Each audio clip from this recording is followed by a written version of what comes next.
magaalada Jowhar ee gobolka Shabeellada Dhexe ayaa waxaa ka jira horumar dhinaca waxbarashada ah oo labada gelinba iyadoo boqolaal arday ah ay wax ka bartaan dugsiyada waxbarasho ee ku yaala degmada Jowhar ee gobolka Shabeellada Dhexe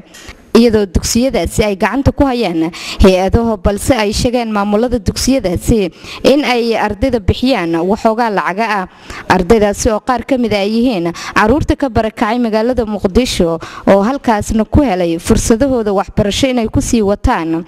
ardaydan ayaa waxay wax ku bartaan manhaj kala duwan haddaba wariyaal ka tirsan TV-ga Universal oo booqday qaar ka mid ah dugsiyada waxbarasho ee magaalada Jowhar ayaa ka wareystay tiro ka mid ah ardaydaasi waxa ay bartaan aniga Umar Ali Xasan waxaan dhigtaa fasalka afaraad ee dugsiga hoose sare ee Kulmis markii imaanay dugsiga hoose dhexe sare Kulmis waxaan ahay fasalka koowaad haddana waxaan ahay fasalka afaraad aqoonteydana waa sii kordhaysaa waxaan bartaa luqado kala duwan sida Ingiriiska sayniska taariikhda juqraafiga iyo Soomaaliga magacaygu waa Shukr Faarax Jamaale digtana dugsiga hoose dhexe sare Kulmis gaar ahaan fasalka Fowan ee waxaan soo bilaabay adiga 2000 sidee sano كويتهم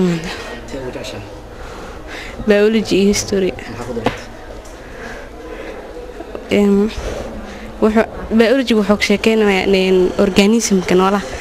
Cabdulla Sanay Umar oo ah madaxa dugsiga Kulmis oo ay wax ka bartaan in ka badan 1000 arday ayaa ka waramaya manhajka waxbarasho ee dugsigaasi luqada wax lagu baraa waxa weeye waa Laatiin way koobaadka ilaa afaraadku maadooyinka waxay ku baxaan marka laga reebo maadada Ingiriisku waxay wax ku baxaan waxa weeye waa Soomaali standard 5 markuu soo gaara ardayga Soomaali iyo Suugaan عربي الدين مركز laga reebo inta kale waxay wax ku bartaan Ingiriis sidoo kalena maamulaha dugsiga hoose dhexe ee Sheekh Xanafi Ali Macalin Xasan ayaa ka waramay dugsiga xilliga la bilaabay waxbarashadiisa iyadoo dugsigaasi ay wax ka bartaan ilaa iyo 800 oo arday haddaan guud galo dugsiga Sheekh Xanafi waxa la aasaasay 2004 ayaa dhismihiisii iyo waxbarashadiisa la aasaasay guud ahaan ardayda dugsiga dhigato cadadkooda wuxuu gaarayaa 800 in ku dhow way jiraan ardayda lacag aan ka qaadno oo school fee ah laakiin ardayda lacagta laga qaado iyo baahida dugsiga isuma dheelitirna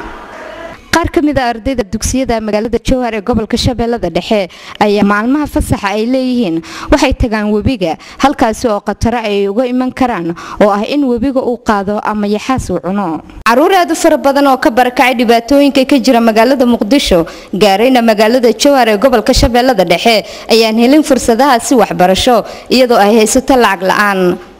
Sahar Yusuf TV-ga Universal